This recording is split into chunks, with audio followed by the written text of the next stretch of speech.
అంతులేని కథ, ఒక సరదా కథ చెప్తాను. ఎవరు చివరిదాకా ఓపికగా వింటారో చూద్దామా? సరే, మొదలు పెడుతున్నాను. ఒక ఊరిలో ఒక బట్టలు కుట్టే అతను ఉంటాడు. అతనికి ప్రతిరోజు నూతిగట్టు మీద కూర్చొని బట్టలు కుట్టడం అలవాటు. అలా ఒకరోజు బట్టలు కుడుతూ ఉండగా సూది నూతిలో పడిపోతుంది. ఇప్పుడు అతనికి ఎలాగ సూది రాకపోతే అతను బట్టలు కుట్టలేడు కదా. ఇప్పుడు సూది నూతిలోంచి ఎలా వస్తుంది బయటికి? చెప్పండి చెప్పండి చెప్పండి, ఎవరైనా చెప్తారా? ఎవరైనా చెప్పగలరా? చెప్పండి, అలా ఆలోచించండి ఆలోచించండి ఎలా వస్తుందో.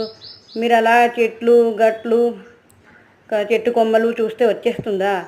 ఏదో ఒకటి సమాధానం చెప్పండి, ఆలోచించండి. ఇంకా ఏంట్రా బాబు మాకు ఈ నస అంటారా? ఆ?